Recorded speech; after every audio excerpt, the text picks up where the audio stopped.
Il est exactement 8h42, c'est l'heure de notre docteur Valinduc. Alors peut-être qu'à 8h42, vous vous frottez encore un petit peu les yeux parce que vous avez mal dormi.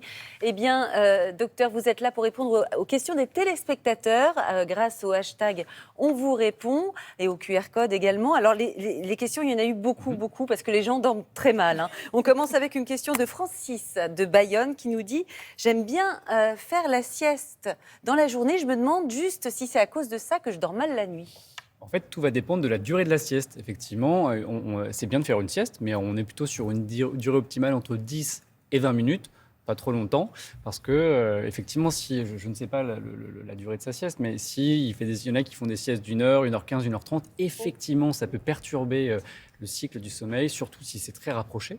Donc voilà, si cette sieste vous fait du bien, c'est super, mais essayez d'optimiser 10-20 minutes. 10-20 minutes, vous êtes un peu radin quand même. Hein, ça suffit pour retrouver assez d'énergie et puis assez de concentration pour travailler derrière. Ce sont les meilleurs, ces courtes Exactement. Bon, je reviens dans 10 minutes.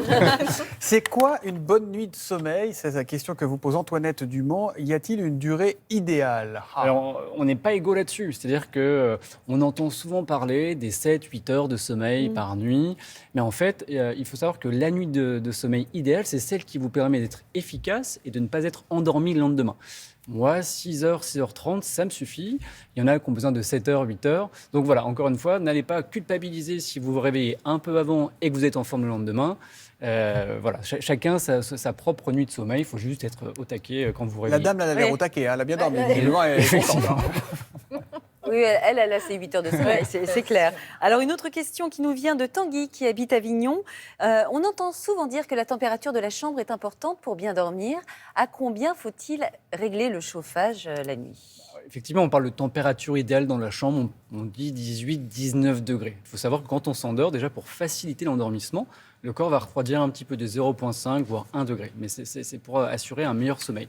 La température de la chambre est importante, mais on en parlait également au niveau de l'activité physique. Voilà, il faut éviter de faire les activités physiques trop tard parce que sinon le corps est trop chaud et ceci, ça gêne l'endormissement. Alors c'est un peu un tue-l'amour, mais l'un d'entre vous dort-il avec ses chaussettes la nuit ? Quand j'ai froid, oui. Parce que pourquoi ? Il ne faut pas ? En fait, il semblerait qu'aller se coucher avec les pieds froids, ça pourrait gêner l'endormissement parce qu'en fait, le corps attend que les pieds se réchauffent pour pouvoir dormir. Donc au final, dormir avec ses chaussettes, même si c'est pas sexy, ça peut permettre d'avoir un bon sommeil. Ah, mais quelle bonne indication. Et là, il y a plein de gens qui regardaient Valinduc qui se disent dis donc, il a l'air bien. Et puis, non, il dort avec ses chaussettes, on va s'abstenir.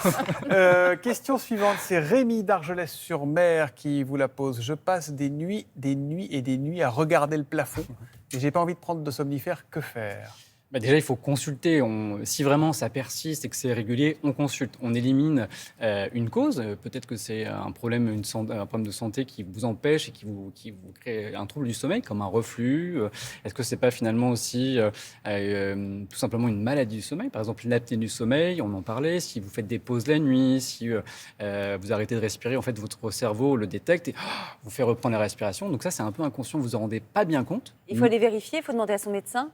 Oui, vous consultez votre médecin. Nous, on a des grilles, on a des questionnaires pour savoir si vraiment vous êtes plutôt éligible, entre guillemets, à une apnée du sommeil. Et puis après, on oriente pour confirmer le diagnostic. D'accord. Donc, avec tout ça, une fois qu'on a fait le point sur la cause et qu'on a traité, ça rentre dans l'ordre. Néanmoins, il y a aussi vous pouvez voir chez le pharmacien, il y a des médicaments, soit à base de plantes, valériane, passiflore, mélatonine également. Vous demandez conseil au pharmacien. Le médecin pourra vous prescrire, si besoin, des somnifères sur une courte période, ça pourra vous aider.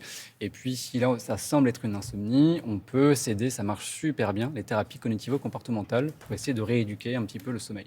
Je voudrais juste qu'on revienne sur les somnifères. C'est pas dangereux quand même d'en prendre, même sur une courte période. C'est très addictif, non ? Alors, il peut y avoir la dépendance. C'est pour ça qu'il est important de faire une courte période. Nous, quand on reçoit les patients, on fait des prescriptions courtes et on renouvelle, on réévalue.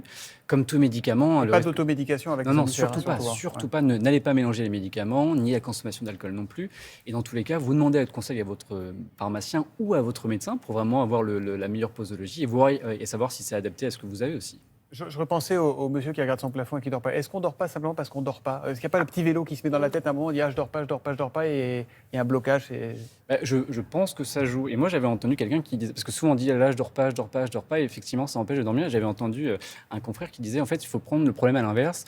Il faut que je reste éveillé, il faut que je reste éveillé, il faut que je reste éveillé, et parce qu'en fait, c'est le phénomène. Alors voilà, je n'ai pas essayé cette technique, mais un confrère m'avait dit, voilà, l'esprit de contradiction. Je reste éveillé, et finalement, au bout d'un moment, on s'endort.